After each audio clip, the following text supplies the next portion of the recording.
नमस्कार दोस्तों, मैं हूं हिमांशु भट्ट। आप लोगों ने पूरी दुनिया में भगवान शिव के विभिन्न मंदिरों को देखा होगा, विभिन्न मंदिरों के दर्शन किए होंगे, लेकिन भारत के मंदिरों की सीरीज में मैं आज आपको हरिद्वार में भगवान शिव और माता सती के एक ऐसे मंदिर के दर्शन कराने लाया हूं जो सतयुग कालीन है। आप मेरे पीछे ये मंदिर देख रहे हैं, यह मंदिर सतयुग में बनाया गया था। इस मंदिर के अंदर भगवान शिव और माता सती की धूनी भी है, जिसके सामने बैठकर वे ध्यान किया करते थे, और यहीं पर भगवान शिव और माता सती की गौशाला भी है। इस जगह को भगवान शिव और माता सती का घर भी कहा जाता है। दरअसल जब माता सती और भगवान शिव की शादी हुई थी, तब वे दोनों इसी स्थान पर आकर लंबे समय तक रहे थे, और जितनी भी गायें राजा दक्ष ने दान में दी थी शादी के समय, वो सभी यहां गौशाला में रखी गई थी। ये भले ही मंदिर सतयुग कालीन है, लेकिन ये कितना पौराणिक है, इस बात का अंदाजा केवल इसी बात से लगाया जा सकता है कि ये रावण की लंका से भी ज्यादा पुराना है।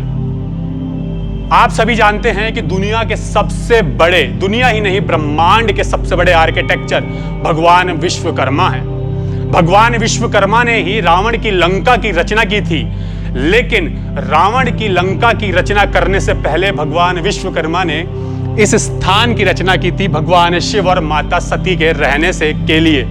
यानी कि भगवान शिव और माता सती के रहने के लिए जब विश्वकर्मा जी ने इस स्थान की रचना की थी, उसके बाद ही वे रावण की लंका की रचना करने गए थे। तो आइए इस मंदिर के मैं आपको दर्शन कराता हूं।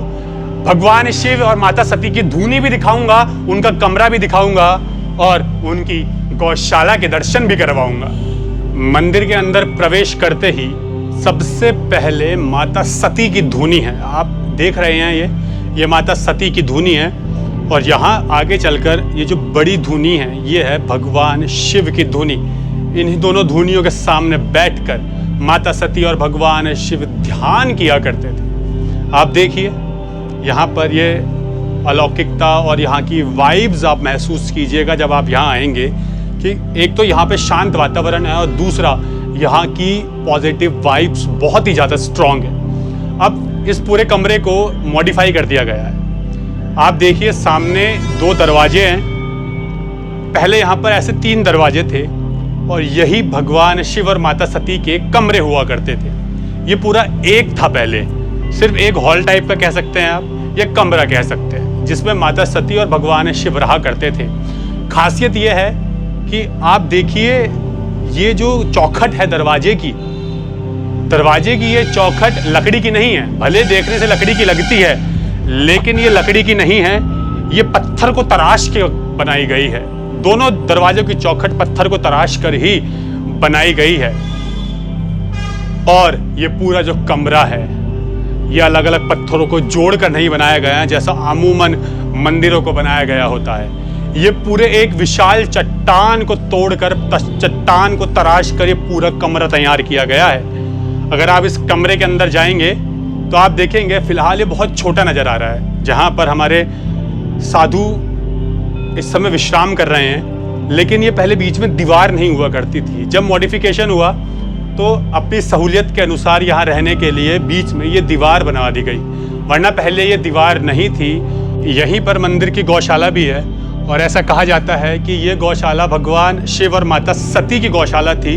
जो राजा दक्ष ने गाय दान दी थी, उन गायों को यहीं गौशाला में रखा जाता था। लेकिन वक्त के साथ इसका थोड़ा मॉडिफिकेशन किया गया है, लेकिन अभी भी यहाँ पे गौशाला है, और गौशाला में आप यहाँ गाय देख सकते हैं। तब यहाँ पर सिर्फ कमरे और गौशाला हुआ करती थी भगवान शिव के टाइम पर, सतयुग में। और यहाँ हमारी एक छोटी सी बच्चिया भी है, और इधर चारा।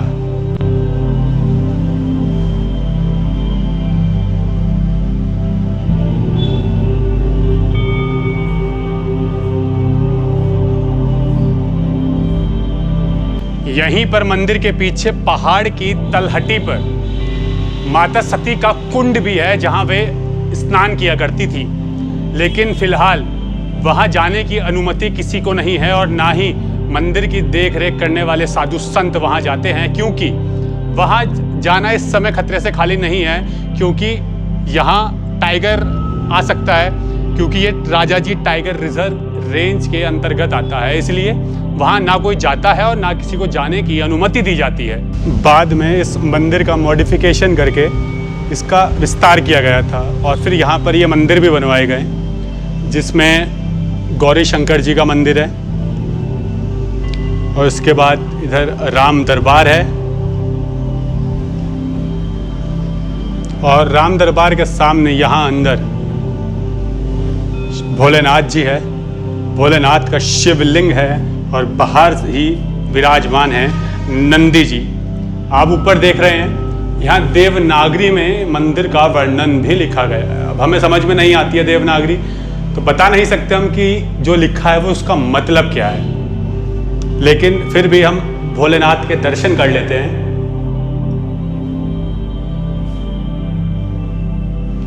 भोलेनाथ के सफेद शिवलिंग के सामने ही गणेश जी विराजमान है।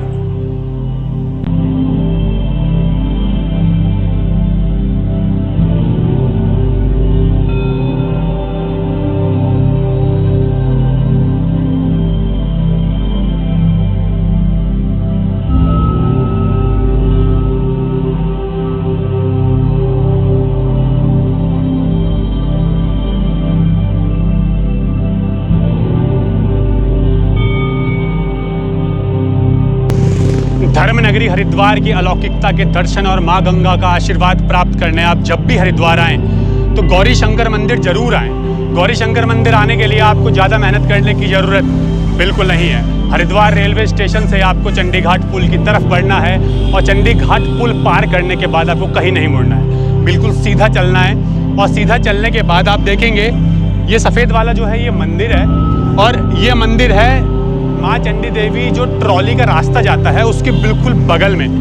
तो आपको चंडी देवी के ट्रॉली वाले रास्ते तक आना है, वहीं पर पार्किंग में गाड़ी पार्क करनी है और आप आ सकते हैं यहाँ गौरी शंकर मंदिर में भगवान शिव और माता सती के दर्शन के लिए। तो स्वागत है आपका धर्मनगरी हरिद्वार की अलौकिकता के दर्शन के लिए। आप आइए धर्मनगरी हरिद्वार में और दर्शन कीजिए हरिद्वार के पौराणिक और दिव्य मंदिरों का। आज की वीडियो में फिलहाल इतना ही। इस वीडियो को ज़्यादा से ज़्यादा शेयर करें ताकि लोगों को भी पता चल सके कि सनातन धर्म संस्कृति परंपरा कितनी प्राचीन है और हरिद्वार के पौराणिक मंदिरों से भी लोग परिचित हो सकें। तो जल्द मिलते हैं अगली वीडियो में सनातन धर्म संस्कृति परंपरा से जुड़ी एक और अन्य जानकारी के साथ। धन्यवाद।